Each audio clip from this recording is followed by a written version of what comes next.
जय मसीह। सम्पूर्ण new life gospel church परिवारका प्रियजनहरू अनि साथसाथै आजको यो हाम्रो सेवामा वचनको सेवकैमा गाँसिनुभएका सम्पूर्ण दाजुभाइ दिदीबहिनीहरूलाई ख्रीष्ट येशूको नाममा जय मसीह। र आज फेरि पनि हामी एकसाथ भेला हुन पाएका छौँ। परमेश्वरलाई महिमा भएको होस्। मैले अस्ति यहाँहरूलाई निवेदन गरिसके लगभग 20-25 हजार माइल्सको दूरी भए पनि हाउजमा पनि 18 घण्टा उडेर आइपुग्ने भए पनि आजको मिडिया टेक्नोलोजीले हामीलाई एकदमै विदिन सेकेन्डमा हामीलाई भेट गराएको छ। एकजना मान्छेलाई सोधी अरे संसारमा सबैभन्दा तेज गतिमा यात्रा गर्ने के हो भन्दाखेरि तपाईं झट्टै सोध्दा हावा भन्नुहुन्छ होला, उसले मन भन्यो अरे। अनि साँच्चै मनै हो। हामीले मनले एउटा फिजिकल डिस्टेन्सलाई कभर गर्छ। अनि अहिले टेक्नोलोजी पनि त्यस्तो भएको छ। ठ्याक्कै छुने बित्तिकै तुरुन्तै त्यहाँ पुग्छौँ। मैले यहाँ दबाउने बित्तिकै तपाईँहरूको सामु आइपुगेँ म। र प्रभुलाई स्तुति होस्। यो टेक्नोलोजीको लागि पनि हामी टाढो भए पनि टेक्नोलोजीले हामीलाई एकसाथ ल्याएको छ। हाम्रो मन एकसाथ छ, हाम्रो आत्मामा हामी एकसाथ छौँ।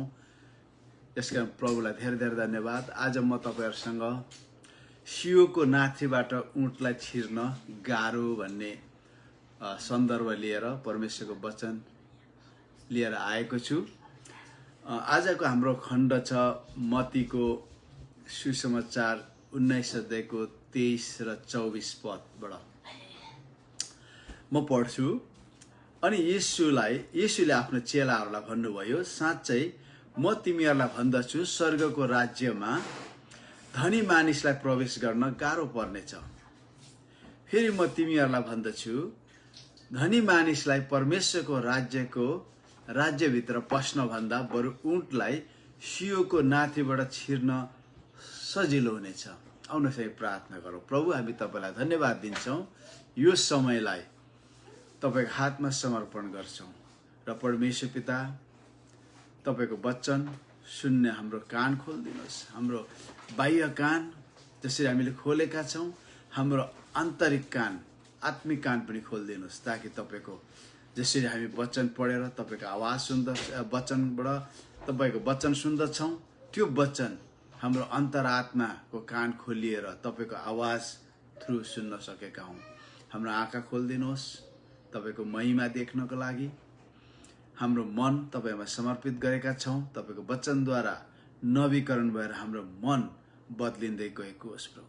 र हाम्रो हृदय हामीले खोलेका छौँ। खनजोत गर्नुहोस् तपाईँको वचनद्वारा, ताकि हाम्रो हृदय उर्वरा जमिन बन्न सकेको होस्।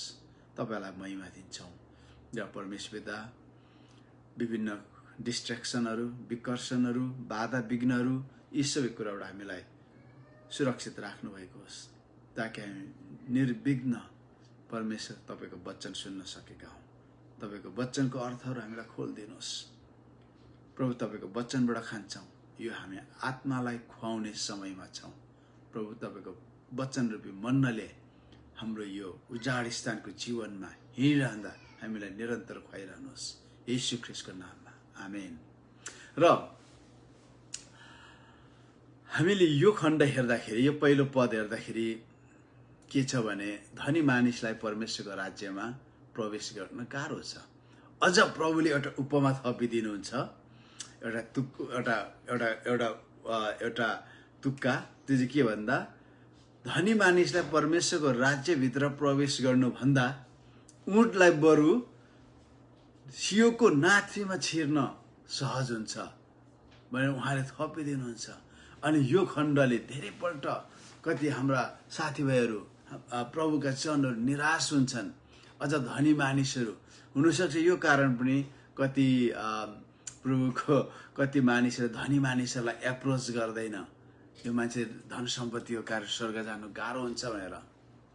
तर आज म तपाईँलाई अर्को आयामबाट परमेश्वरको वचन, जो मलाई मैले अस्ति नै भने लगभग 20-25 दिन महिना दिन अगाडि प्रभुले मलाई देखाउनु भएको र म तपाईहरुसँग शेयरिङ गर्दै छु।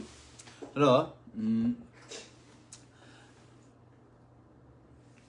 के छ भने यहाँनिर सियोको नाथ्री भनेको रियल साँच्चै सियोको नाथ्री भनेर यहाँ भन्न खोजेको नि यो एउटा उपमा हो, एउटा उखान हो, यो तुक्का जस्तो हो यो। अनि यो चाहिँ एलेगोरी भन्छ होइन, यो एलेगोरी कति कुरालाई बुझाउन सहज भनेर। तर सियोको नाथ्री भन्ने बित्तिकै हामीलाई बुझ्न अलिकति गाह्रो हुन्छ, किन अहिले मलाई यो चस्मा बेगर सियोको नाथ्रीमा धागो चिलाउनु मलाई गाह्रो पर्छ, एकदमै गाह्रो पर्छ। किन म त्यो देख्न सक्दिनँ। त कसरी ऊँट चाहिँ सियोको नाथ्रीबाट छिर्छ होला?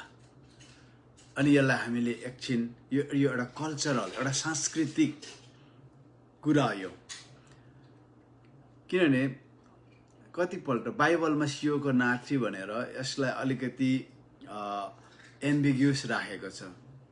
अनि धेरै मान्छेले धनी मानिसहरू स्वर्ग जान धेरै गाह्रो हुने रहेछ भनेर धेरैले सोध्छन्। तर योभन्दा अगाडिको घटना त्यस्तै थियो। तर यहाँ बुझ्नुपर्ने कुरा के भन्दाखेरि यो सियोको नाथ्री के रहेछ त?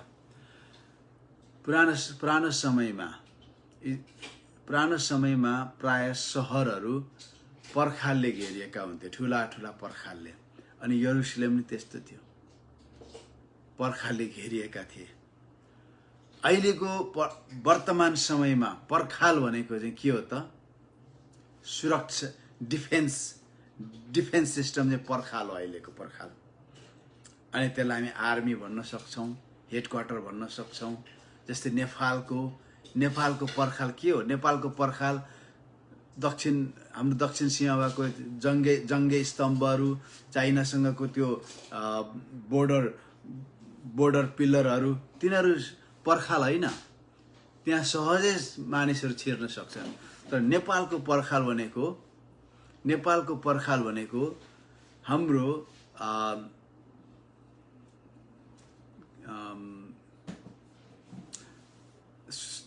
तल रत्न पार्कमा जुन सैनिक मुख्यालय छ त्यो नेपालको पर्खाल हो। किनभने त्यहाँबाट देशको सुरक्षाका कुराहरू चलायमान हुन्छन्। नेपालको पर्खाल त्यो। भारतको पर्खाल दिल्लीमा सैनिक मुख्यालय कहाँ होला? अमेरिकाको पर्खाल भने पेन्टागन पर्खाल हो त्यो। किनभने सीमामा पर्खाल, देश वरिपरि पर्खाल लगाइएको हुँदैन, त्यो चाहिँ पर्खाल हो। तर उहिले त्यस्तो थिएन। उहिले चाहिँ के त, सहरको पर्खाल चाहिँ रियल एकदमै यथार्थमा पर्खालै हुन्थ्यो, लिटरल पर्खाल हुन्थ्यो सहरको सुरक्षाको लागि। अनि त्यहाँ छिर्नको लागि एउटै ठुलो गेट हुन्थ्यो, ठुलो फाटक हुन्थ्यो। त्यो फाटकमा ठुला ठुला ढोका हुन्थे, दुईटा पल्ला। अनि पल्लाको बीचमा सानो मान्छे छिर्ने, एउटा मान्छे एभरेज एउटा ठुलो मान्छे छिर्ने एउटा गेट हुन्थ्यो, सानो ढोका हुन्थ्यो। आज नेपालतिर अरू देशमा पनि छ नि त, ठुलो गेट हुन्छ गाडी छिर्ने, त्यो खोलेर गाडी छिराइन्छ। तर गाडी छिर्नु पनि मान्छे मात्रै छिर्नको लागि सानो ढोका हुन्छ। अनि त्यसलाई चाहिँ हिब्रू कल्चरमा, संस्कृतिमा त्यसलाई चाहिँ सियोको नाथ्री भन्ने चलन थियो। यो सियोको नाथ्री, अनि यो सियोको नाथ्री चाहिँ रियल सियोको नाथ्री होइन, लिटरल सियोको नाथ्री होइन। त्यो ढोका ठुलो गेटको सानो ढोका हो। त्यहाँनिर के हुन्थ्यो भने जहिले पनि साँझ पर्नुभन्दा अगाडि नै त्यो ढोका क्लोज हुन्थ्यो। अनि रातभरि पहरा हुन्थ्यो त्यहाँ माथि। अनि भोलिपल्ट बिहान छ्याङ्गे उज्यालो भइसकेपछि मात्र त्यो ढोका खोलिन्थ्यो, सियोको नाथ्री खोलिन्थ्यो। अनि त्यो ठुलो गेट चाहिँ खोलिँदैन थियो। विभिन्न सवारी हुँदा, ठुलो सेनाहरू आउँदा, विभिन्न समयमा मात्र मान्छेहरू हारहुर धेरै जानु पर्दा मात्र खोल्यो। अन्यथा त्यो सानो ढोकाबाट मान्छेहरू आउने जाने गर्थे। अनि जब कतिपल्ट व्यापारीहरू, त्यति बेलाको ट्रक भनेको ऊँटहरू थियो, त्यति बेलाको जिप भनेको गधाहरू थियो, हात्ती थिएन त्यता। अनि जब तिनीहरू बाहिरबाट आउँदाखेरि बेलामा आइपुगेनन् भने उनीहरूले के गर्थे त त्यो सानो ढोका ढकढकाउँथ्यो। भित्री पाले बसेको सिपाहीहरूले के गर्थे त हेरेपछि उनीहरूले त्यो ढोका खोलेर त्यो मानिसहरूलाई भित्र ल्याउँथे। तर ती व्यापारीहरूसँग के हुन्छ त ऊँटहरू पनि हुन्छ। उनीहरूले ऊँटहरूलाई पुरा अनलोड गरेर सामानहरू हालेपछि लास्टमा ऊँटहरूलाई ल्याउनु पर्थ्यो। एकदमै असुरक्षा हुन्थ्यो किनभने गेटदेखि बाहिर पर्खाल बाहिर सुरक्षा थिएन। चोर डाकुर हुन्थ्यो, तिनीहरूले लुटेर लान्थे। त्यो कारण जसरी भित्री पस्नु पर्थ्यो। अनि लास्टमा के हुन्छ त लास्टमा ऊँटलाई छिराउनको लागि धेरै गाह्रो हुन्थ्यो। ऊँटलाई जबरजस्ती निहुराएर टाउको छिराए फेरि ऊँट अल्गो हुन्छ अनि घुँडा टेकायो ठेल्यो तान्यो ऊँट पिल्सिन्थ्यो त्यति बेला। अनि ऊँटलाई त्यो ढोकाबाट छिर्न साह्रै गाह्रो हुन्थ्यो। अनि यही उपमा प्रभु येशूले भन्नुहुन्छ ऊँटलाई परमेश्वरको राज्यमा हैन छिर्नुभन्दा बरु ऊँटलाई सजिलो हुन्छ त्यो सानो ढोकाबाट छिर्न। अनि यो यसले के हुन्छ त यसको सिधा अर्थ के हुन्छ भन्दाखेरि संसारमा भएको धन सम्पत्तिसँगको एट्याचमेन्टले लगाउले खिचाइले के हुन्छ त स्वर्गको राज्यमा प्रवेश गर्न बडो गाह्रो हुन्छ। अनि यो एट्याचमेन्ट चाहिँ धनी मानिससँग मात्र हुँदैन। केही वर्ष आज 12-13 वर्ष अगाडि यो अमेरिकाको सिकागो शहरमा एउटा माग्ने मान्छे मरेछ। अनि उसको माग्ने मान्छे मर्यो, उसलाई पोस्टमार्टम गर्यो।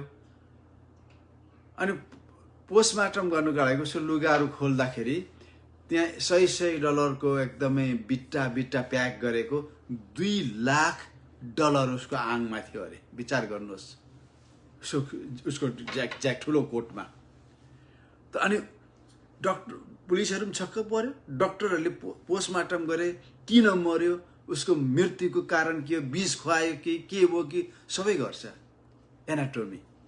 अनि के पत्ता लाग्यो त त्यो मान्छे अरू केको कारणले होइन भोकको कारण हङ्गर अनि मेल न्युट्रिसन पौष्टिक तत्त्व नखाएको र भोकै मरेको रहेछ। जबकि उसको शरीरमा $2 लाख बेरेर राखेको थियो। हेर्नुहोस् धनी मानिसलाई मात्र धन सम्पत्तिको एट्याचमेन्ट हुँदैन, गरिब मान्छेलाई पनि के हुन्छ त धन सम्पत्ति प्रति एट्याचमेन्ट हुन्छ। यसकारण यहाँनिर धनी मानिस कतिपय यो पद गरेर कति मण्डलीका विश्वासीहरूले धनी मानिसहरूलाई शङ्का अनि मानिसहरूलाई के अरे उसलाई हुच्याउनको लागि विभिन्न कुरा गर्नको लागि कुरा गर्छन्। तर आज हामी बुझौँ धनी मानिस धन सम्पत्ति धेरै भएको मान्छे मात्र धनी मानिस होइन। आज एमेजनको मालिक संसारको सबैभन्दा धनी मानिस भन्थ्यो। अनि बिल गेट्स जुकरबर्ग अरू कोकोहरू यिनीहरू धन सम्पत्तिको धनी होलान्, तर तिनीहरू मनमा गरिब हुन सक्छ, भावनामा गरिब हुन सक्छ, विभिन्न कुरामा गरिब हुन सक्छ। यसरी हामी बुझौँ। आउनुहोस् यसको सन्दर्भ हामी हेरौँ धन र धार्मिकपना। मत्ती 19:16-30 मैले यहाँ अङ्ग्रेजीमा रिच एन्ड रिलिजियस म्यान धनी र धार्मिक मानिस। हामीले एउटा टर्म बुझौँ राइचियसनेसलाई कहिले हामी धार्मिक नबनाऊ। राइचियसनेस भनेको रिलिजियस हो, राइचियसनेस भनेको धर्मी हो। धर्मीको हामी धर्मी, तर रिलिजियस धर्म कर्म गर्ने मान्छे धार्मिक हो। त्यो चाहिँ धर्मी अनि धार्मिक यसलाई हामीले यसरी यो टर्मलाई बुझ्यौँ कि अङ्ग्रेजीमा सजिलो छ राइचियस एन्ड रिलिजियस सजिलो छ। हाम्रो नेपाली टर्मिनोलोजीमा चाहिँ अलिकति हामीलाई अप्ठ्यारो कन्फ्युज हुन्छौँ। त्यसकारण रिलिजियस भनेको धर्मी होइन धार्मिक हो। धार्मिक भनेको धर्म कर्म गर्ने, धर्मी भनेको बाई फेथ परमेश्वरद्वारा धर्मी तुल्याइएको। उहाँका आएर एकजनाले भने हे गुरु मैले अनन्त जीवन प्राप्त गर्नलाई के असल काम गर्नुपर्छ? उहाँले तिनलाई भन्नुभयो असल के हो त्यस विषयमा तिमी मलाई किन सोध्छौ? असल त एउटै मात्र हुनुहुन्छ तर तिमी जीवनमा प्रवेश गर्न इच्छा गर्दछौ भने जीवन परमेश्वरको राज्य righteousness joys life God kind of life परमेश्वरको प्रकारको जीवनमा प्रवेश गर्न चाहन्छौ भने आज्ञाहरू पालन गर। तिनले उहाँलाई भने कुन कुन चाहिँ येशूले भन्नुभयो तैँले हत्या नगर्नु, तैँले व्यभिचार नगर्नु, तैँले चोरी नगर्नु, तैँले झुट्टो गवाई नदिनु, आफ्ना आमा बुवाको आदर गर्नु, आफ्ना छिमेकीलाई आफूलाई चाहिँ प्रेम गर्नु। ती जवान मानिसले उहाँलाई भने यो सब त मैले पालन गरेकै छु, अब म के कमी छ? यो ती भने चाहिँ के थियो त? आज्ञाहरूको पालन गर्ने प्रक्रिया चाहिँ रिलिजियन हो, त्यो धार्मिकपन होइन, धार्मिक। मैले उसलाई त्यो गर्व थियो, म राइचियस होइन, म रिलिजियस म्यान हो भन्ने उसलाई गर्व थियो। अनि उसले मलाई के कमी छ? येशूले भन्नुभयो तिमी सिद्ध हुन चाहन्छौ भने गएर तिमी सिद्ध भएको सबै बेचेर दरिद्रहरूलाई देऊ र तिमीले स्वर्गमा धन प्राप्त गर्नेछौ अनि आएर म पछि लाग। जब ती जवान मानिसले यो कुरा सुने तिनी दुखित भएर गइहाले, किनकि तिनको धेरै धन सम्पत्ति थियो। हेर्नुहोस्, पहिलो अफेन्डिङ यहाँ यो जवान मानिसलाई आयो। उस धनी मानिस थियो, उसले धर्म कर्म कुराहरू गरिरहेको थियो। आज पनि संसारमा मान्छेले चौतारा चिन्छ, बाटो खन्छ, दान गर्छन्, गरिब दुखीलाई खुवाउँछन्, लुगाफाटा बाँड्छन्, हरेक कुराहरू गरिरहेका हुन्छन्। अनि उनीहरूले के सोचेको हुन्छन्? यो कुराले मलाई मेरो निम्ति स्वर्गको बाटो खन्छ, सिद्धताको बाटो खन्छ। तर यो के हो त? रिलिजन हो, यो धर्म कर्म हो। तर प्रभु येशूले अझ अगाडि के भन्नुहुन्छ भने त्यसमा एड गर्नुहुन्छ भने तिमीसँग भएको धन सम्पत्ति बेचेर मलाई पछ्याउ, सिद्ध हुन चाहन्छौ भने। त्यसको मतलब संसारसँग भएको तिम्रो एट्याचमेन्ट लगाव होइन, संसारको लगावसँग धन सम्पत्ति रुपियाँ पैसा गाँसिएको हुन्छ, बेचेर मलाई पछ्याउ। अनि यो के भयो त? यो मान्छेले के देख्यो भन्दाखेरि यो त साह्रै ठुलो कुरा रहेछ। उसले त्यो सकेन। यहाँ के लेखेको छ भने दुखित भएर गइहाले, किनकि तिनीसँग धन सम्पत्ति थियो। अनि येशूको आफ्नो चेलालाई भन्नुभयो साँच्चै म तिमीहरूलाई भन्दछु स्वर्गको राज्यमा धनी मानिसलाई प्रवेश गर्न गाह्रो पर्नेछ। लगाव र एट्याचमेन्ट। यो देशमा अहिले म अमेरिकामा छु, यो देशमा केही यस्ता व्यापारीहरू छन्, क्रिस्चियन व्यापारीहरू, तिनीहरूले सालमा 10 करोड डलर मिसनमा दिन्छ। यहाँ एउटा मैले सुनेको हबी लबी र मोडल क्रिस्चियन बुक सेन्टर छ। मोडल र हबी लबी प्राय सँगसँगै हुन्छ, किनकि मालिकहरू एउटै हो। मैले सुने यिनीहरूले मिलियन्स डलर हरेक साल प्रभुको राज्यमा दिन्छन्, मिसनहरूलाई दिन्छ उनीहरूले। अब यो धनी मान्छे स्वर्ग जानु गाह्रो छ त? छैन। के गरे त? उनले आफ्नो धन सम्पत्तिलाई आफ्नो जीविका र परमेश्वरको राज्य वृद्धिको लागि खर्च गर्छ। यसको मतलब के हो त? उनलाई थुकले भुइँमा झरेको सेन्ट थपेर आफ्नो पैसा बढाउँदैन, उसले टिपेर भए पनि परमेश्वरको राज्य बढाउँछ। उसको एट्याचमेन्ट छैन। हेर्नुहोस्, प्रभु येशूको परिकल्पना यो हो। त्यसकारण यो धनी मान्छे भए पनि स्वर्ग जान्छ। अरू मलाई थाहा छैन उनीहरूको व्यक्तिगत जीवन के छ भन्ने कुरा, तर अहिले हामीले हेर्दाखेरि तपाईँ र म कोलगेट मन जान्छ। अब त कोलगेट क्रिस्चियनको हातमा छैन होला, बेचिसक्यो होला, मलाई थाहा छैन। तर कोलगेटको सुरुवात त्यस्तो हो। यो मान्छेले $1 सुरु गर्यो, $1 दशंशदेखि महिना दिनमै $10-15 दशंश दिन सक्ने मानिस भयो। किनभने त्यति बेला त्यो कोलगेटले जीवन सुरु गर्दाखेरि $10 को ठुलो महत्त्व हुन्थ्यो। सम्भव मान्छेको घन्टामा काम गर्दाखेरि $1 पनि थिएन होला। अहिले अमेरिकामा लगभग $15 छ घन्टाको। यो जहाँ म छु यो स्टेटमा, अरू स्टेटमा त $8, $7.5, $8, $8.5, $9 होला घन्टाको, $11 होला। अब बढाउने भन्दैछ अरे।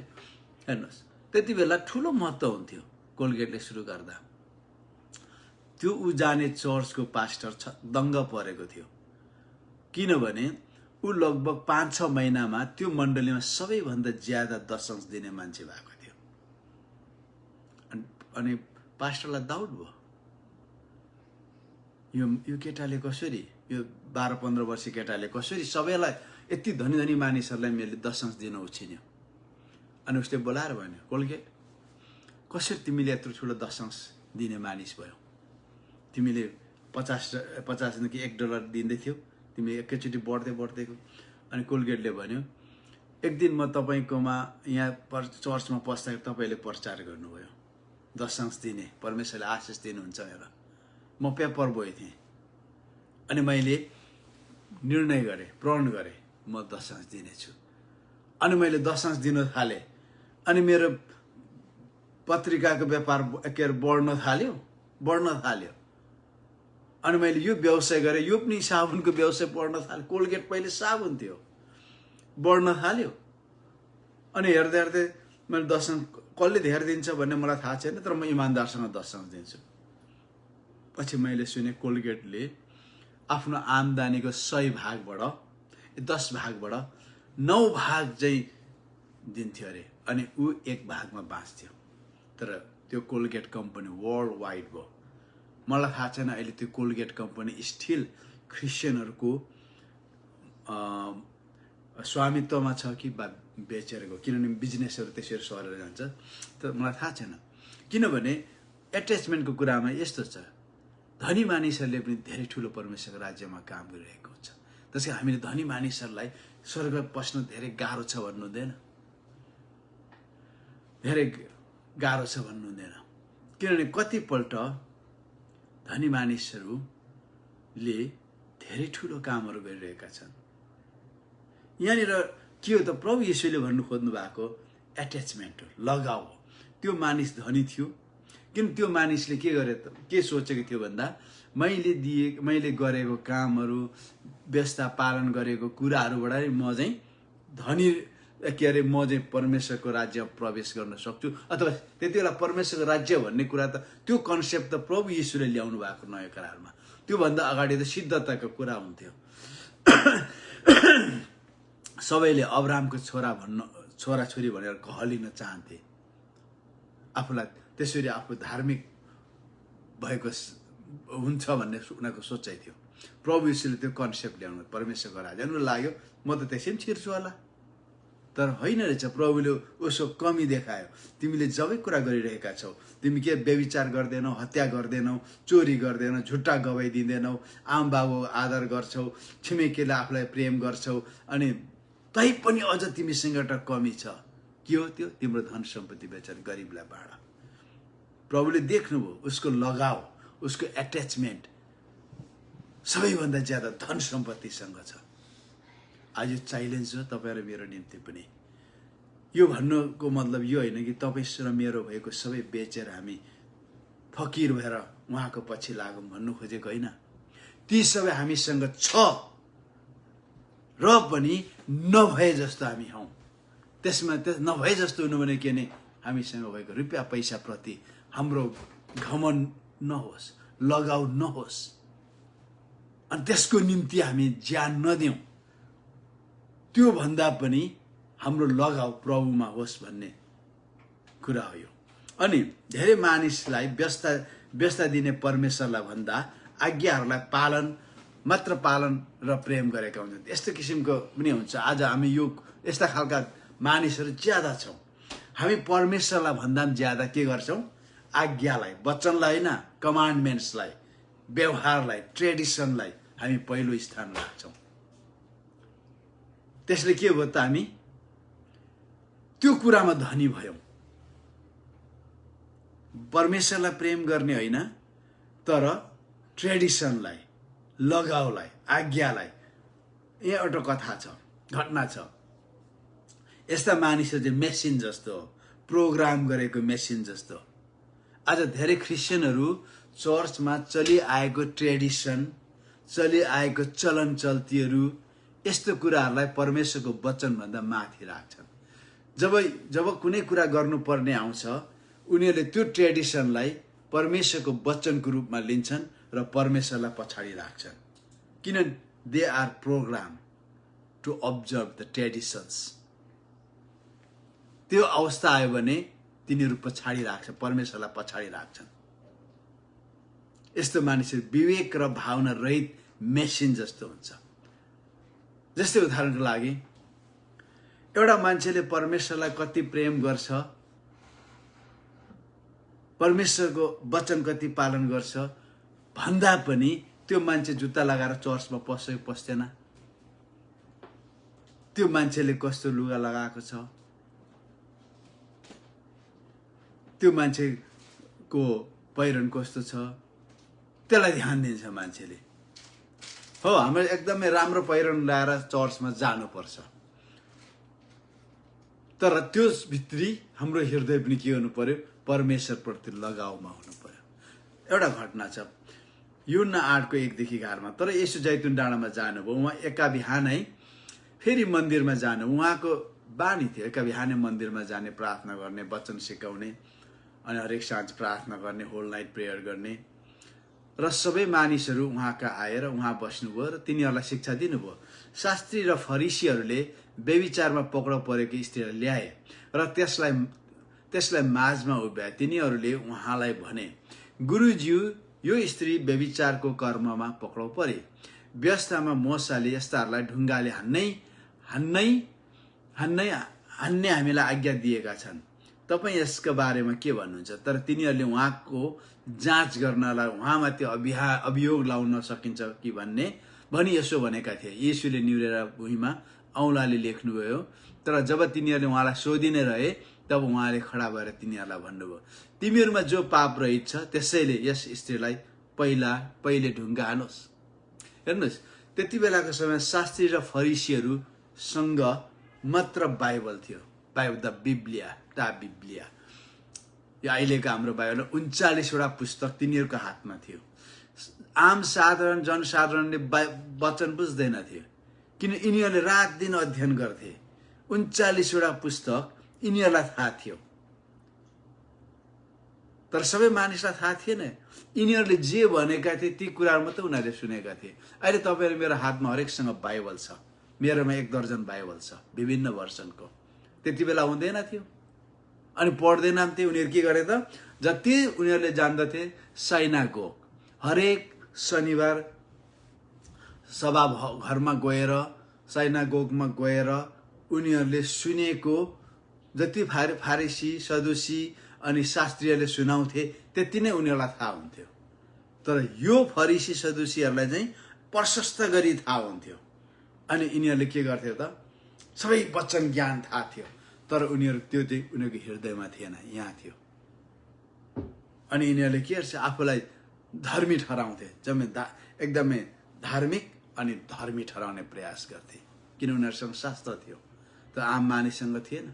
अनि यिनीहरूले जहिले पनि आम मानिसहरूको निम्ति चाहिँ धर्मशास्त्रलाई तिनीहरूले मानिसहरूमाथि शासन गर्ने, मानिसहरूलाई धर्म कर्मका आधारमा अधीनमा राख्ने यिनीहरूको जहिले पनि तरिका थियो। यसलाई निकोलाइटन्स भन्छ, मानिसहरूमाथि विजय गर्ने, लिडरसिप, पुजारीपन, शास्त्री, सदुसी, फरिसी अनि अरू मानिसहरू तल, यिनीहरूको त्यस्तो किसिम निकोलाइटनहरू थिए, एक प्रकारको निकोलाइटन।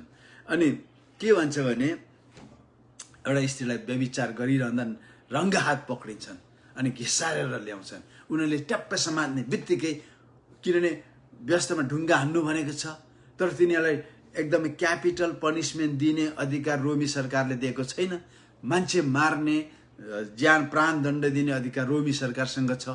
तिनीहरूलाई धर्म कर्मको अरू कुराहरू हेर्ने अधिकार छ यहुदी त्यो फरिसीहरूलाई। अब ढुङ्गा हान्न अब के गर्ने भन्दा नासरतको येशूलाई फसाउनु पर्छ। यो नयाँ आउँदै गरेको यो नयाँ जवान गुरुलाई येशूकोमा लान्छन्। उनीहरूले आफूलाई के भन्छ, एउटा व्यभिचार गर्दै पक्रा परेको स्त्रीलाई व्यवस्था जान्ने फरिसीहरूले ढुङ्गा हान्नुपर्छ भनेर लेखेको छ, तपाईँ चाहिँ के भन्नुहुन्छ भनेर उनीहरूले उसलाई लान्छ। अनि येशूले भन्नुहुन्छ, जवाब दिनुहुन्न। येशूले पर्खिनुहुन्छ, उहाँलाई अन्यल भएको होइन, किन तिनीहरू गुरुहरू हो। धर्मशास्त्रका ज्ञाताहरू प्रभु यीशुले किन ढिल्याउनुहुन्छ भने यिनीहरूसँग परमेश्वरको वचन हृदयमा छ कि टाउकोमा छ। यिनीहरू प्रोग्राम हो कि यिनीहरूले चाहिँ परमेश्वरको वचनमा जिउँछन् कि वचनलाई जिउने माध्यम बनाएका छन्, उहाँले बुझ्न पर्खिनुहुन्छ। त तिनीहरूले सक्दैन। किन ढिलाउनुहुन्छ? यीशुले भन्छ त्यसो भने जुरेको ठेर तिमीहरू मध्येमा हजुरहरू मध्येमा जो पाप रहित हुनुहुन्छ त्यसले पहिले ढुङ्गा हानोस्। सबै तम्सिएर आएका थिए। आज हामी कति क्रिस्चियन अगुवाहरू, विश्वासीहरू म त भन्दिनँ, अगुवाहरू हामी यस्ता छौँ।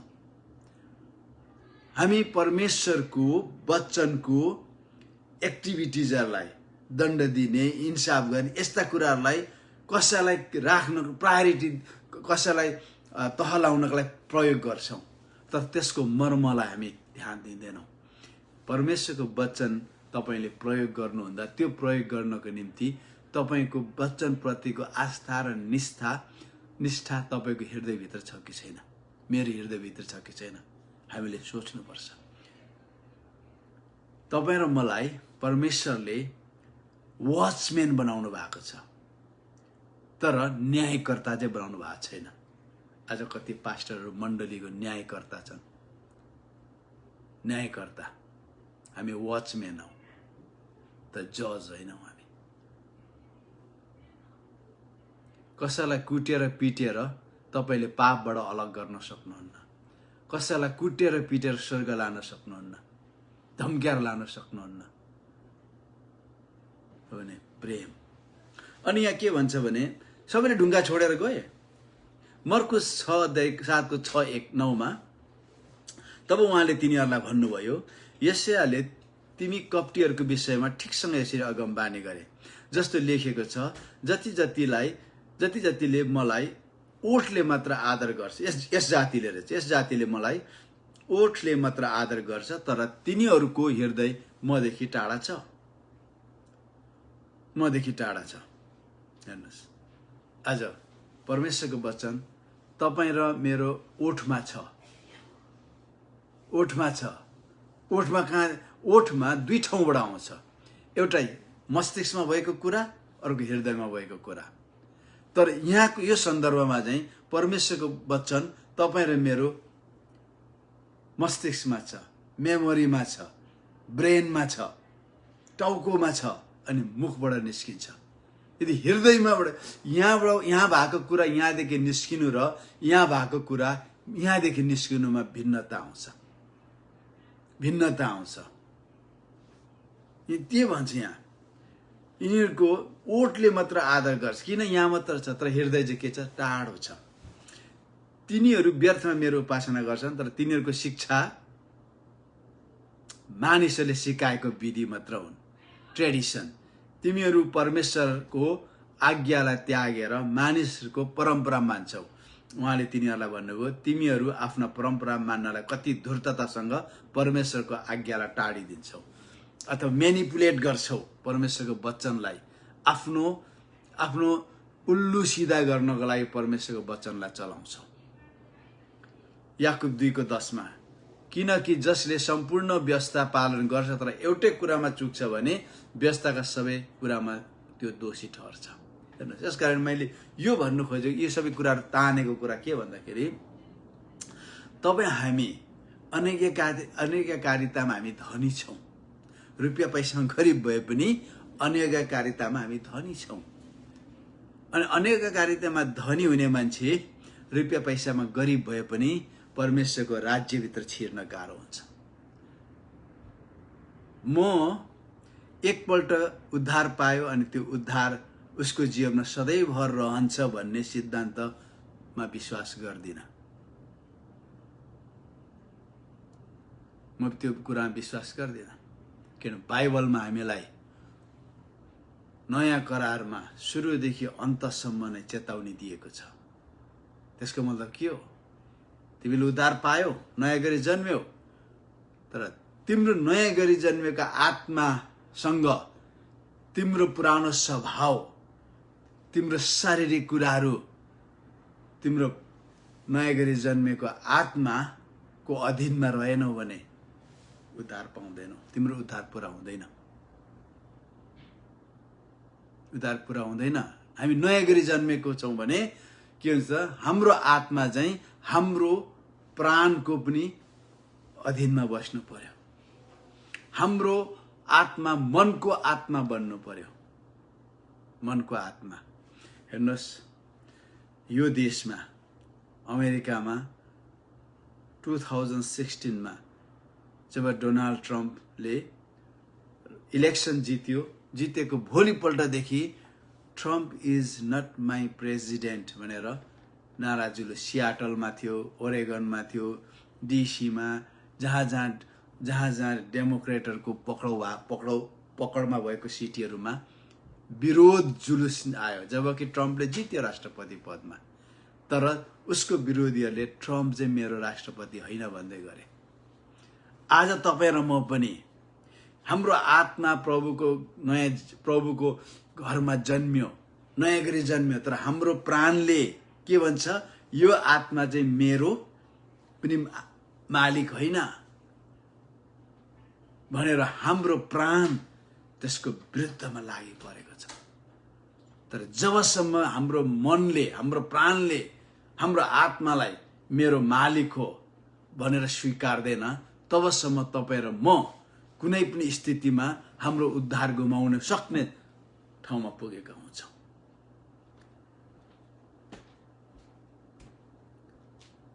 त्यो ठाउँमा पुगेका हुन्छौँ। अनि यहाँनिर के भन्छ भने, त्यसै कारणले गर्दा हामी रुपियाँ पैसामा गरिब भए पनि अनैज्ञाकारितामा, धार्मिकपनमा, रिलिजियनमा म त धनी छौँ भने परमेश्वरको राज्यमा प्रवेश गर्न गाह्रो हुनेछ। हामी छिर्न नसक्नेछौँ। अब अर्को 2 नम्बरमा आउनुहोस्, परमेश्वरभन्दा धेरै धनलाई महत्त्व दिने। अब रियालिटीमा धनलाई, किनभने क्रिस्चियनहरूलाई ऊँट बनाउने कुरा के हो त, लोभ हो। लोभले हामीलाई ऊँट बनाउँछ। एक एउटा खण्डमा पढ्छु, हननिया र सफिरा, प्रेरित 5 अध्यायको 1 देखि 9 मा। हननिया र सफिरालाई धन सम्पत्तिले ऊँट बनायो। त्यति बेला के आइरहेको थियो भन्दाखेरि, चेलाहरूले जतिले यीशुलाई विश्वास गर्थे उनीहरूले लिटरली नै आफ्ना धन सम्पत्ति पाठ केही भागहरू बेचेर प्रेरितहरूको चरणमा राखिदिन्थे। प्रेरितहरूले त्यो धन सम्पत्ति उनीहरूले गरिब दुखीलाई, विधवाहरूलाई, टोराटोरीहरूलाई अनि कति मानिसहरू प्रार्थनामा जुट्थे तिनीहरूलाई सहायता गर्न प्रयोग गर्थे। त्यति बेला मिसनरी मुभमेन्ट चलेको थिएन, 8 अध्यायमा नपुगिन्जेलसम्म। त्यसरी त्यो धन सम्पत्ति त्यसरी प्रयोगमा हुन्थ्यो। अनि त्यसरी दिने मानिसहरूलाई मानवीय स्वभावले नै उच्च दृष्टिकोणले हेर्थे मानिसहरू, एउटा सम्मान गर्थे। अनि यो हननिया र सफिराले पनि सल्लाह गरे, उनीहरूलाई पनि त्यो प्रोमिनेन्स ठाउँ चाहियो।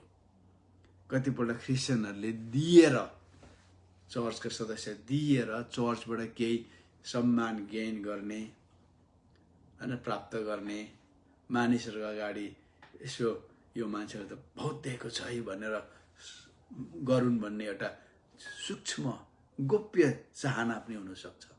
यो सफिरा र हननियाको पनि त्यस्तो थियो।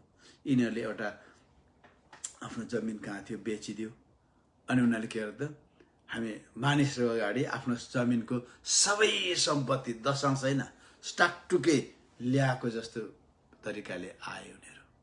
तर वास्तवमा उनीहरूले केही भाग चाहिँ आफै राखेका थिए। उनीहरूले मुखले चाहिँ यो बेचेर हामी सबै परमेश्वरलाई दिनेछौँ भनेर उनीहरूले बेचे, तर केही चाहिँ आफूलाई राखे। उनीहरूको कमिटमेन्ट र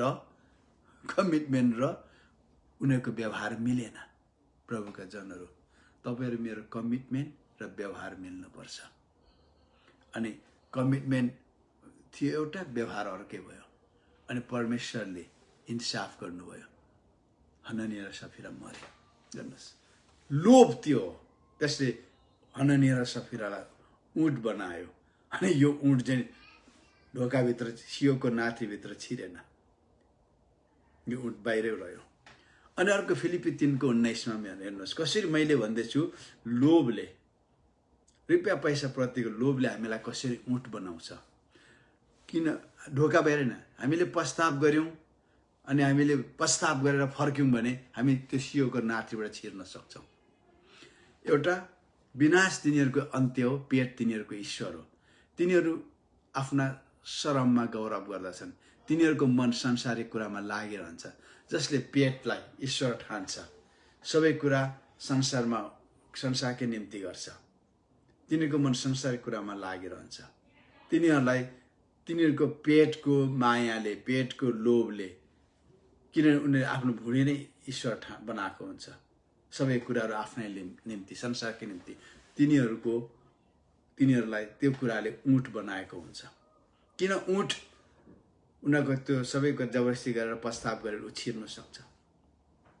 अर्को रोमी 16:17-18 भाइयो तिमीहरूलाई आग्रहपूर्वक बिन्ती गर्छु कि तिमीहरूलाई सिकाइएको धर्म सिद्धान्तको, डक्ट्रिनको विरुद्धमा फुट र बाधा विघ्न सृष्टि गर्नेहरूलाई नजर गर। फुट र बाधा विघ्नहरू पनि त्यसले पनि हामीलाई ऊँट बनाउँछ। लास्टमा त्यो आउँछु, यो ज्यादा यस कुरामा व्याख्या गर्दिनँ। नजर तिनीहरूबाट अलग्गै बस्छ, किनभने हेर्नुहोस् तपाईँ चर्चमा फुट ल्याउँदै हुनुहुन्छ भने बाइबलले भन्छ, म भन्दिनँ, बाइबलले भन्छ। तपाईँले किन फुट ल्याउँदै हुनुहुन्छ, बाधा विघ्न किन सृष्टि गर्दै हुनुहुन्छ? दुईटा कुरा हुनु सक्दो रहेछ। किनकि यस्ताहरूले ख्रीष्ट हाम्रो प्रभुको निम्ति होइन तर आफ्नै पेटको निम्ति सेवा गर्छन्। तपाईँ त्यो मुख्य स्थानमा पुग्नु भएन भने तपाईँको आम्दानीको सर्टेज हुन्छ र तपाईँ सेवाको नाममा के कमाउन चाहनुहुन्छ र तपाईँ फुट र बाधा ल्याउँदै हुनुहुन्छ। किनकि बाइबलले भन्छ त्यो। म यसरी बुझ्छु, प्रार्थना गर्छु, म यसरी बुझ्छु। म जान्दिनँ तपाईँ कसरी बुझ्नुहुन्छ। धर्म सिद्धान्तको विरुद्धमा फुट र बाधा विघ्न सृष्टि गर्नेहरूलाई नजर राख।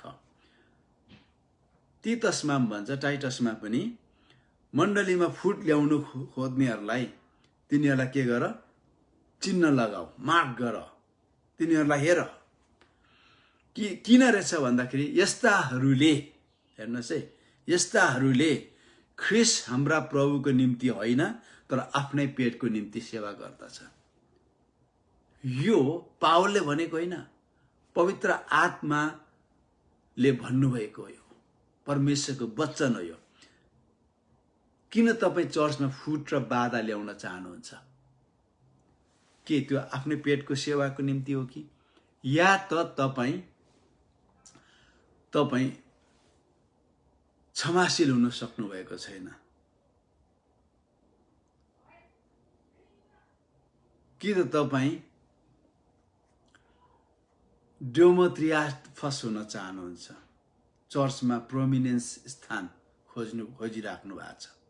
बाइबलले भनेको यो, यहाँ लेखेको छ, तिनीहरूको मिठो मिठो बोली र कुराले सिधा साधाहरूको हृदयमा धोका दिन्छन्, सोझा साझालाई फुस्ल्याउँछन्, आफ्नो पक्षमा पार्छन् मिठा मिठा कुराहरू गरेर। हेर्नुहोस्, अनि यसले यो कामले हामीलाई ऊँट बनाउँछ, मलाई ऊँट बनाउँछ, तपाईँलाई ऊँट बनाउँछ। अनि हामीलाई परमेश्वरको राज्यको ढोकाभित्र छिर्न, त्यो सानो सियोको नाथीबाट छिर्न गाह्रो पर्छ, त्यो गाह्रो पर्छ। अनि 1 तिमोथी 6:5 बुद्धि भ्रष्ट भएका र सत्यबाट अलग भएका मानिसहरूको माझमा कचिङ्गल उठाउँछन् अरे, अनि भक्ति चाहिँ फाइदा उठाउने उपाय हो भने तिनीहरू ठान्छन्। यहाँ पो फाइदा उठाउने त होइन, एडभान्टेज लिने भनेर अङ्ग्रेजीमा भन्छ, तर अङ्ग्रेजीमा भनेको चाहिँ यस्तो होइन। अङ्ग्रेजीमा भनेको चाहिँ फाइदा उठाउने हो भने ठान्छन्, होइन। नेपालीले किन गर्यो म जान्दिनँ, अलिकति शब्द खेलाएको हो कि। अङ्ग्रेजीमा सिधै भन्छ भक्तिको बाटो चाहिँ गेन गर्ने, थुपार्ने, सोर्ने, बटुल्ने उपाय हो भनेर ठान्छन् अरे। नेपालीमा निकै धेरै नरम शब्द प्रयोग गरेको छ, अङ्ग्रेजीमा त्यो भनेको छैन। गेन गर्ने, कमाउने, भक्ति चाहिँ कमाउने उपाय हो भनेर सोध्छन् भन्छ। यहाँ त फाइदा उठाउने भनेको छ, भक्ति चाहिँ फाइदा उठाउने। त्यो एकदम हल्का शब्द हो। यसले त्यो फाइदाले यसले म्यानिपुलेट गर्ने पनि हुनसक्छ, एडभान्टेज लिने पनि हुनसक्छ, तर अङ्ग्रेजीमा सिधै कमाउने उपाय हो भने तिनीहरू ठान्छन्। तपाईँ किन सेवा गर्दै हुनुहुन्छ? किन क्रिस्चियन हुनुभयो? के तपाईँ कमाउनुको लागि? विश्वास गर्नुको मतलब कमाउनु, धनी हुनुको लागि हो कि? यदि यस्तो हो भने तपाईँको त्यो विचारले, तपाईँको त्यो बुझाइले तपाईँलाई ऊँट बनाइरहेको छ। अहिले त्यस्तो लाग्दैन, जब समय आउँछ तपाईँलाई त्यो स्थिति आउँछ। अनि के भन्छ भने धनप्रतिको आसक्तताले समस्या ल्याउँछ। पहिलो तिमोथी 6:9-10 तर धनी हुने इच्छा गर्नेहरू परीक्षामा पर्छन्, पासमा फस्छन्, धेरै अर्थहीन र दुःखदायी इच्छाहरूमा डुब्छन्, जसले मानिसहरूलाई बर्बादी र सर्वनाशमा डुबाउँछ। यो क्रिस्चियनहरूलाई मात्रै होइन, जेनरललाई भन्दैन, धनी हुने मानिसहरूलाई। यदि जेनरललाई भनिएको कुरा नै डरलाग्दो हुन्छ, त्यो हाम्रो निम्ति अझै कति खतरा हुन्छ, कति खतरा हुन्छ। धनी हुने इच्छा गर्ने मानिसहरू परीक्षामा पर्छ। भ्रष्टाचार गर्ने परीक्षा हुनसक्छ, चोर्ने परीक्षा हुनसक्छ,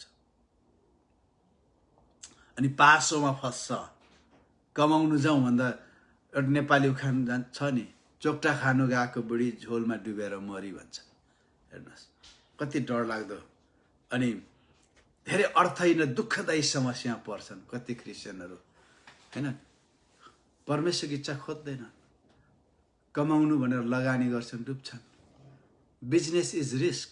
बिजनेस जहिले पनि जोखिम मूल्नु हो, अनि बिना जोखिम मलाई हुँदैन। तर हामी क्रिस्चियनहरू हौँ, हामी सबै कुराहरू प्रभुसँग सोध्नुपर्छ, ताकि प्रभुलाई सोध्नुपर्छ, मैले जहाँ लगानी गर्दैछु, तीन सेवा मैले लगानीको बारेमा कुरा गर्ने, कहाँ लगानी गर्दैछु, के त्यो परमेश्वरले तपाईँको निम्ति त्यो लगानी गर्ने ठाउँ बनाउनु भएको हो? तपाईँले तर जबरजस्ती तपाईँले प्रार्थना मात्र गर्दै, प्रार्थना 1 महिना प्रार्थना गरेर लगानी गर्नु, तपाईँ डुब्न सक्नुहुन्छ। प्रार्थना गरेर गरेको लगानी कहिले पनि सफल हुन्छ भन्ने 100% ग्यारेन्टी हुँदैन प्रार्थना गर्दैमा। तर प्रार्थनाको जवाब पर्खेर गरेको लगानी सुरक्षित हुन्छ।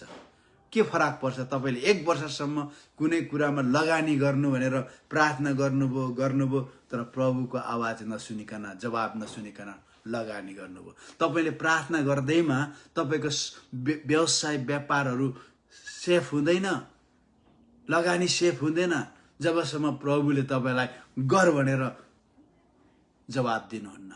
आज हामी धेरै क्रिस्चियनहरू यस्ता छ, प्रार्थना गरेर गर्छौँ, प्रभुले यस्तो प्रार्थनाको उत्तर दिनुहुन्न, सेफ्टी सुरक्षा गर्नुहुन्न। प्रभु म यो काम गर्न चाहन्छु, गरौँ कि नगरौँ भन्ने हरेक प्रार्थनामा। अनि प्रभुले नगर पनि भन्नुभएको छैन, गर पनि भने चाहिँ आफै गर्ने। अनि के गर्ने? प्रभु अब सुरक्षा गर्नुहोस्। नो, किनभने धेरै क्रिस्चियन त्यसरी समस्यामा पर्छन्, अनि उनीहरूको जसले तिमीहरूका बर्बादी र सर्वनाशमा ल्याउँछ। बर्बादी हानि नोक्सानी, सर्वनाश उद्धार गुमाउने ठाउँसम्म लान्छ। धेरै क्रिस्चियनहरू व्यापार व्यवसायमा डुबेर प्रभुदेखि धेरै टाढो भएका छन्। खोइ क्रिस्चियन भएको फापेन? अरे बाबा किन फाप्छ? जसलाई प्रभु भनेर तपाईँ आउनुभयो, उहाँका आज्ञा नै तपाईँ पालन गर्नुहुन्न, उहाँलाई सोध्नुहुन्छ तर उहाँको जवाबै नपर्खिकन गर्नुहुन्छ, त कसरी तपाईँलाई फाप्छ? फाप्दैन। किनभने रुपियाँ पैसाको मोह नै सबै किसिमको खराबीको जड हो। तपाईँसँग रुपियाँ पैसा हुनु खराबी होइन, किनभने रुपियाँ पैसा भनेको के हो त? खराब मालिक असल दास हो। यदि तपाईँ रुपियाँ पैसालाई दास बनाउनु भयो भने त्यो एकदम असल नोकर हो, असल दास हो। तर रुपियाँ पैसा तपाईँको मालिक भयो भने त्यो एकदमै डरलाग्दो खराब मालिक बन्छ। तपाईँलाई जे गर्न चाहनुहुन्न त्यो गर्न लाउँछ। पैसाको लोभमा परेर कोही कोही विश्वासबाट कुमार्गतिर लागेका छन्। धेरैले धेरै पीडाले तिनीहरूको हृदय घोचेका छन्। विश्वासको कारण के अरे रुपियाँ पैसाको लोभको कारण, लालचको कारण कतिले सेवकै छोडेको छ, कतिले विश्वास छोडेको छ। तपाईँले प्रशस्त यस्ता मानिसहरू पाउनुहुन्छ। तपाईँ रमाउने होइन, दुःख मान्ने हो। अरूको असफलताबाट तपाईँ र मैले अर्ती लिनुपर्छ। फेरि पनि भन्छु, अरूको असफलताबाट तपाईँ र मैले अर्ती लिनुपर्छ।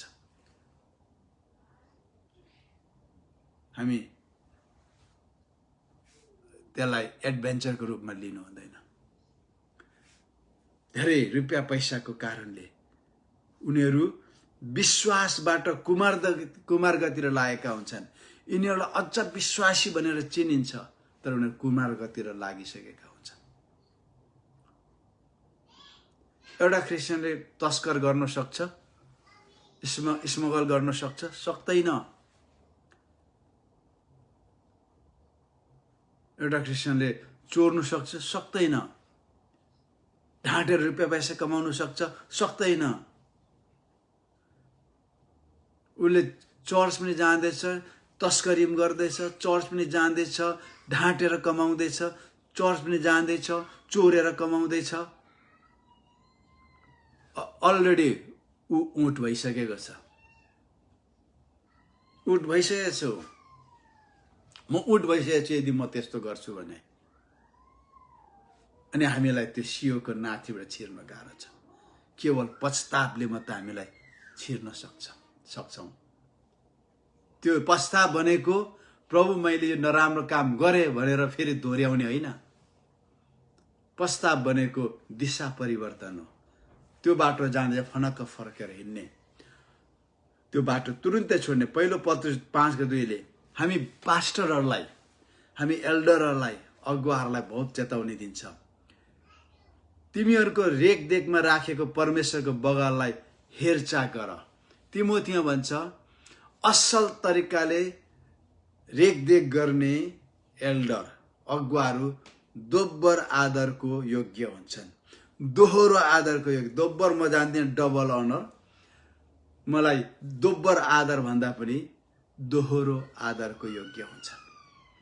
के दोब्बर भनेको? जय मसीह, जय मसीह हो। दोहोरो भनेको दुई प्रकारको आदर,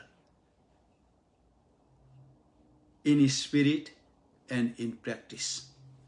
स्पिरिटमा तपाईँ सम्मान दिनुहुन्छ, प्र्याक्टिसमा उसलाई तपाईँले उनको आवश्यकता र खाँचोहरूमा पनि सम्मान गर्नुहुन्छ। मलाई दोब्बर मन पर्दैन त्यो शब्द। मलाई दोहोरो आदरको योग्य भन्ने मनपर्छ।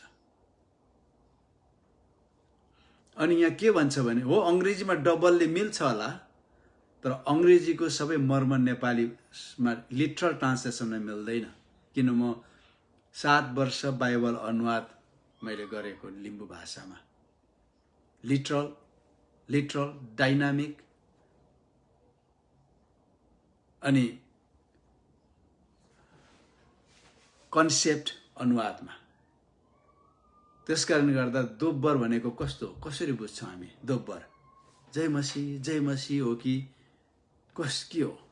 तर दोहोरो भनेको के हो त? स्पिरिटमा विनम्र, सम्मान, अनि अर्को आर्थिक कुराहरूमा, विभिन्न कुराहरूमा किनभने उनीहरू ज्यालाको योग्य हुन्छ भनेको छ। दोहोरो सम्मान त्यो हो। अनि यहाँ के भन्छ भने, तर स्वेच्छाले, धनको लोभले होइन, तर उत्साहसित। हामी पास्टरहरू, अगुवाहरू, सेवकहरू धनको लोभले हामी उहाँको सेवा गर्दैनौँ, तर उत्साह साथ गर्नु पर्यो। बगालको हेरचाह। किन तपाईँ र म मानिसहरूबाट इनाम खोजिरहेका छौँ कि परमेश्वरबाट? हेर्नुहोस्, तपाईँको सेवकैको जवाबदेहिता मानिसहरूभन्दा ज्यादा परमेश्वरसँग छ। कतिपल्ट यस्तो समय आउँछ तपाईँले मानिसहरूको चित्त बुझाउन सक्नुहुन्न। तर तपाईँ परमेश्वरको चित्त बुझाउने स्थितिमा हुनुहुन्छ कि हुन्न? कतिपल्ट तपाईँ मानिसहरूको चित्त बुझाउनुहुन्छ तर परमेश्वरलाई खुसी पार्न सक्नुहुन्छ कि सक्नुहुन्न? हामीलाई बुझ्नु पर्यो। त्यसकारण हामीले धनको लोभमा होइन, किन हामी सेवकहरूलाई भनेको छ, म पास्टर हुँ, 30 वर्षदेखि पास्टरको सेवकैमा छु। मेरो मनको कुरा भन्छु म तपाईँलाई, धनको लोभमा मैले सेवा गरेको छुइनँ। परमेश्वरले मेरो आवश्यकता र खाँचहरू जुटाइरहनुहुन्छ। परमेश्वरले ढोकाहरू खोलिदिनु भएको छ। त्यस कारणले गर्दा धनको लोभमा होइन हामीले, किन धनको लोभमा हामी सेवा गर्दैछौँ भने हामी पास्टर र अगुवाहरूलाई अलरेडी हामीले इनाम थाप्ने ढोकामा हामी उठ भइसकेका हुन्छौँ। हामी परमेश्वरले भन्न सक्दैनौँ, परमेश्वर मैले 40 वर्ष सेवा गरेँ, अब यो स्थिति म यस्तो, कतिले त स्वर्ग जाने गुबाउला, यति लामो विश्वासी जीवन जिए। हेर्नुहोस्, मोसा 40 वर्ष इस्राएलीहरूलाई डोर्याएर पुग्ने बेलामा परमेश्वरले भन्नुभयो, तिमी जाने छैनौ। मोसाले दोहोऱ्याएर बिन्ती गर्यो। अनि मलाई कस्तो त्यो पढ्दाखेरि मेरो मन रुन्छ, किनभने परमेश्वरले भन्नुभयो त्यता जाने बारेको कुरा मसँग गर्दै नगर, किन परमेश्वरले अलरेडी भनिसक्नु भएको थियो जाने छैनस्। र पनि फेथफुल गड, हालेलुया, परमेश्वरले मोसालाई 1800 वर्ष पछाडि प्रभु येशूसँग टाबोर डाँडामा ल्याउनु भयो। परमेश्वरले मोसालाई त्यहाँ एलिया र मोसा प्रभु येशूसँग भेट्न आए। फिजिकली शरीरमा मोसा पुग्न सकेन, तर प्रभु येशूले आत्मामा ल्याउनु, परमेश्वरले मोसाको इच्छा पूरा गरिदिनु भयो, जसलाई संसारको सबैभन्दा नम्र व्यक्तिको रूपमा चिनिन्थ्यो। यस कारणले गर्दा प्रियहरू, हामी सेवकहरू होशियार हौँ। तपाईहरु हामी रुपियाँ पैसा धन पाउनको लागि सेवा गर्दैनौँ, तलब पाउनको लागि सेवा गर्दैनौँ, तर सेवा गरे बापत परमेश्वरले हामीलाई जुटाइदिनुहुन्छ। मण्डलीले हाम्रो खाँचो र आवश्यकताहरू टारिदिनुहुन्छ। तपाईहरु म रुपियाँ पैसा कमाउनको लागि, तलब थाप्नको लागि हाम्रो सेवकलाई हतियार नबनाऊ, तर हामीले सेवा गरेको कारण परमेश्वरले मण्डली थ्रु हाम्रो आवश्यकता र खाँचोहरू जुटाइदिनुहुन्छ, मानिसहरू थ्रु जुटाइदिनुहुन्छ। चर्च भनेको कर्पोरेट बडी अफ क्राइस्ट हो। मण्डली भने कलिसिया भनेको ख्रीष्ट येशूको कर्पोरेट शरीर हो। अनि यो कर्पोरेट शरीरमा संसारका सबै विश्वासीहरू हुन्छन्, सबै क्रिस्चियनहरू हुन्छन्। एक आपसमा लेनदेन यताउता हुन्छ। हामी यस्तो नभनु, या फल्नाले फल्ना सहायता गर्दो रहेछ, ढिस्का सहायता रहेछ, उसको यता रहेछ, उसको त्यो नभनौँ कि हामी ख्रीष्टको शरीरमा छौँ। यो औँलाले यो औँला तन्काउँदाखेरि धन्नी 5-6 फिट 2 मिटर टाढो हुन्छ, तर यसले सहायता गर्छ। यहाँ दुख्यो भने यो औँलाले मुसार्छ। ख्रीष्टको शरीर त्यस्तो हो। तपाईँ नेपालमा हुनुहुन्छ, समस्या पनि अस्ट्रेलियाको औँलाले तपाईँलाई सुमसुम्याउँछ होला, अमेरिकाको औँलाले तपाईँ के स्कोर दिनुहुन्छ होला, किन?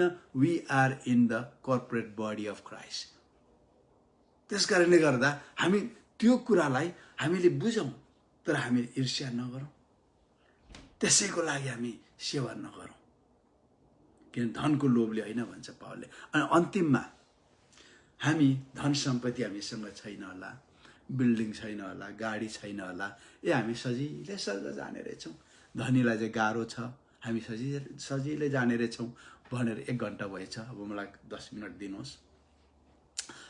प्राय लामो बोल्छु। धेरैले भन्छ blessed is that preacher who preaches short, he will be invited again. अरे डोन्ट इन्भाइट मी अगेन। यदि लामो बोल्छु भने मलाई नबोलाउनुहोस्, तर म परमेश्वरको वचन बोल्छु, परमेश्वरको वचन बोल्छु। म इन्टरटेनमेन्ट गर्नको लागि यो शनिबार बोलेको होइन। म कसैले बोलायो भने म इन्टरटेनमेन्ट दिनुको लागि म जान्न, परमेश्वरको वचन बोल्न जान्छु। परमेश्वरको वचनद्वारा उनीहरूको जीवनमा परिवर्तन आओस् भन्नको लागि बोल्न जान्छु। म उनीहरूको मस्तिष्कमा टाउकोमा इन्टरटेनमेन्ट दिनको लागि जान्दिनँ। त्यसकारण 10 मिनट मलाई दिनुहोस्। डीके दानियलले 1 घण्टाभन्दा लामो बोल्छ, यसलाई नबोलाउँ भन्नु छ भने तपाईँको निर्णय हो। तर म आयो भने 1 घण्टा बोल्छु। मलाई इन्टरटेनमेन्ट दिनु छैन, परमेश्वरको वचन बोल्नु छ। हामीसँग पनि शारीरिक धन छ, शारीरिक धन छ। यो भनेको मेटेरियल होइन, फ्लेसमा हामीसँग सम्पत्ति छ, देहमा सम्पत्ति छ। त्यसले अति नै अझ धेरै हानि पुर्याउँछ जति रुपियाँ पैसाको लोभले पुर्याउँछ।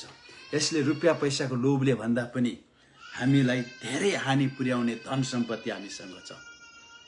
हामीसँग हिरा छैन होला, सुन छैन, चाँदी छैन, होइन, ब्याङ्क ब्यालेन्स नहोला, तर अरू कुरामा हामी यति धनी छौँ कि त्यो रुपियाँ पैसाको लोभले भन्दा पनि ज्यादा हानि पुर्याउँछ। यी कुराहरू हामी अत्यन्तै धनी छौँ। गलाती 5:19-21 पापमय स्वभावका कामहरू प्रत्येक छन्। त यहाँ छ व्यभिचार, अपवित्रता, लम्पटपना, मूर्ति पूजा, मन्त्रतन्त्र, दुश्मनी, झै झगडा, ईर्ष्या, क्रोध, स्वार्थीपन, फुट, गुटबन्दी, डाहा, पियक्कडपन, अश्लील मोजमजा अनि यस्ता अरू धेरै 16वटा धन सम्पत्ति, शरीरको धन सम्पत्ति, आदमको स्वभावद्वारा पाएको धन सम्पत्ति, पुरानो मनुष्यको स्वभावको धन सम्पत्ति हामीहरूसँग अत्यन्तै छ। तपाईसँग रुपियाँ पैसा छैन, स्वर्ग सत्य छिर्छु नसोच्नुहोस्। तपाईँ व्यभिचार गर्नुमा धनी हुनुहुन्छ भने, तपाईँ शरीरमा गर्नुहुन्छ, मनमा गर्नुहुन्छ, अनि लोभ लालच, मूर्ति पूजा, होइन, अपवित्रतामा तपाईँ धनी हुनुहुन्छ। तपाईँ लम्पटपनामा, मूर्ति पूजा, लोभ लालच अनि मन्त्रतन्त्रमा, यो किन यो मैले पढ्दैछु भने यस्तो मान्छे परमेश्वरको राज्यमा हकदार हुने छैन। त्यो मान्छेले येशूलाई विश्वास गरेर नयाँ गरेर जन्मेको होस्, पवित्र आत्माको बत्तिस्मा पाएर अन्य भाषामा बोलेको होस्, अनि अगमबानी बोलेको होस्, आश्चर्य कर्म गरेको होस्, यसले केही पनि फरक पार्दैन। त्यो मानिस व्यभिचारमा धनी छ, व्यभिचारी कुराहरू सोचिरहन्छ, व्यभिचारको कुराहरू कल्पना गरिरहन्छ, पुरुषलाई देख्यो, स्त्रीलाई देख्यो, नराम्रो कुराहरू सोचिरहन्छ, पोर्नोग्राफी हेरिरहन्छ, होइन, अनि अपवित्रता छ, बोली वचनहरू, लम्पटपना, मूर्ति पूजा छ। मूर्ति पूजा भनेको ओम जय जगदीश्वरी भन्नु खोजेको होइन, लोभ लालचलाई मूर्ति पूजा भन्छ क्रिस्चियन टर्ममा, फेथ टर्ममा। अनि मन्त्रतन्त्र, तपाईँ क्रिस्चियन, तपाईँलाई थाहा छ तपाईँको राशि के हो, होरोस्कोप, पत्रिका खोल्ने बित्तिकै तपाईँको आँखा तल राशि चक्र, यो दिनको यो हप्ताको राशिफलमा जान्छ। दुश्मनी कति बोक्नु भएको छ, कति धनी हुनुहुन्छ, झै झगडा, तपाईँको रगतमा झै झगडा कुदिरहेको छ, पल्लो मण्डली बोल्ने फल्ना ढिस्का यता आइरहेको छ, ईर्ष्या हेर्नुहोस्, ईर्ष्या अनि क्रोध अनि स्वार्थीपन, गुटबन्दी, फुट, परिवार फुट ल्याउने, मण्डलीमा फुट ल्याउने, अनि गुटबन्दी गर्ने, अनि पियक्कडपन, डाहा, अश्लील मोजमजा, अनि यस्तै अरू भन्न नमिल्ने धेरै कुराहरू रहेछन्। यी कुराहरूमा तपाईँ धनी हुनुहुन्छ भने तपाईँ परमेश्वरको राज्यको हकदार बन्नुहुने छैन। तपाईँ रुपियाँ पैसाको धनी मात्र होइन, यो कुरामा पनि तपाईँ रुपियाँ पैसामा तपाईँ गरिब भए पनि यो कुराहरूमा तपाईँ धनी हुनुहुन्छ भने तपाईँ ऊँट भइसक्नु भएको छ, तपाईँ छिर्न सक्नुहुने छैन। ऊँट त छिर्छ, मुस्किलले छिर्यो, अनि मुस्किलले तपाईँको छिर्ने काम चाहिँ पश्चाताप हो। पश्चाताप हो, तपाईँ मुस्किलले छिर्ने काम पश्चाताप हो। पश्चातापले मात्र तपाईँ छिर्न सक्नुहुन्छ। तपाईँ कति धनी हुन्छ रिसाउनुमा। पहिलो कोरिन्थी 6:9-10 भन्छ, अधर्मीहरू परमेश्वरको राज्यको हकदार हुँदैनन्, तिनीहरू परमेश्वरको राज्यको ढोकाभित्र छिर्न सक्दैनन्। के तिमीलाई थाहा छैन? धोका नखाऊ, अनैतिकहरू, इमोरल भन्ने कुराहरू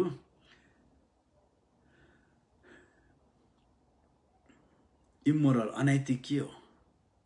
केवल व्यभिचारको कुरामा त अनैतिक होइन, इमान्दारिता कुरामा चाहिँ इन्टिग्रिटी कुराहरूमा आउँछ त्यहाँ। अनि मूर्ति पूजकहरू, लोभ लालचीहरू, व्यभिचारीहरू, समलिङ्गीहरू, पुरुषगामीहरू, चोरहरू, लोभीहरू, मतवालाहरू, निन्दा गर्नेहरू, लुटा गर्नेहरू परमेश्वरको राज्यको हकदार हुने छैन। प्रियहरू, यी पनि धन सम्पत्ति हुन्, शरीरको धन सम्पत्ति। शरीर यो शरीरको होइन, यो भित्र पस्ने देह, फ्लेस भनेको प्राणको धन सम्पत्ति हो यो। यदि यो कुराहरूमा तपाईँ धनी हुनुहुन्छ भने तपाईले यसलाई बेची पठाउनुहोस्, प्रस्ताव गर्नुहोस्। जसले तपाईलाई दियो त्यसलाई पठाइदिनुहोस्। कसले दियो तपाईलाई? शैतानले। ती वापस गरिदिनुहोस्। धनी मान्छे स्वर्ग प्रवेश गर्न गाह्रो छ। ऊँटलाई सियोको नाथीबाट छिर्न सजिलो छ, तर धनी मान्छेलाई स्वर्गमा जान गाह्रो छ। यो कुराहरूमा धनी मानिस, म यो कुरामा एकपल्ट धनी थिएँ, प्रशस्त गरी धनी थिएँ। यहाँ भनेको सबै कुरामा धनी थिएँ। म व्यभिचारी थिएँ, म अपवित्र थिएँ, लम्पटपना थिएँ, मूर्ति पूजा गर्थेँ, मन्त्र तन्त्र गर्थेँ, दुश्मनी मसँग धेरै कुछ थियो, झै झगडा गर्थेँ, ईर्ष्या, लोभ, क्रोध, स्वार्थ सबै कुरामा म थिएँ। मैले प्रस्ताव गरेर शैतानलाई जिम्मा दिन्थेँ, तेरो कुरा तैँलाई लैजा, यो मलाई सुहाउँदैन, म परमेश्वरको राज्यमा छु। प्रियहरू, आज तपाईँ यो कुरामा धनी हुनुहुन्छ भने तपाईले सबै बेचेर दान दिई पठाउनुहोस्। सबै बेचेर दान दिई पठाउनुहोस्। यसले तपाईको स्वर्ग राज्य बाधा ल्याउँछ, बाधा ल्याउँछ। तपाईँ र म स्वर्गीय राज्यको यात्रीहरू हौं।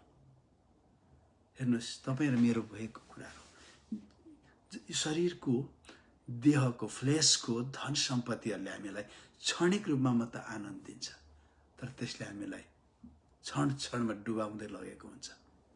जब त्यो लास्ट स्टेजमा पुगेर हामी प्रस्ताव गरेनौँ भने हामी उठ्न सक्दैनौँ।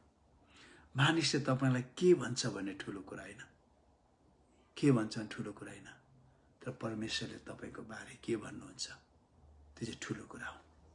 प्रियहरू, प्रभुले तपाईलाई आशिष दिनुभएको होस्। धनी मानिस, यी कुराहरूमा धनी मानिस परमेश्वरको राज्यमा प्रवेश गर्न सक्दैन। हामी ऊँट भइसकेका हुन्छौँ। किन ऊँट भन्नु राम्रो हो? किन ऊँटले प्रस्ताव गर्यो भने छिर्न सक्छ, छिर्न सक्छ। जबरजस्ती छिराइन्थ्यो ऊँटलाई सियोको नाति, त्यो सानो ढोकामा जबरजस्ती छिराइन्थ्यो, पिल्सिन्थ्यो, प्रस्ताव नीति हो।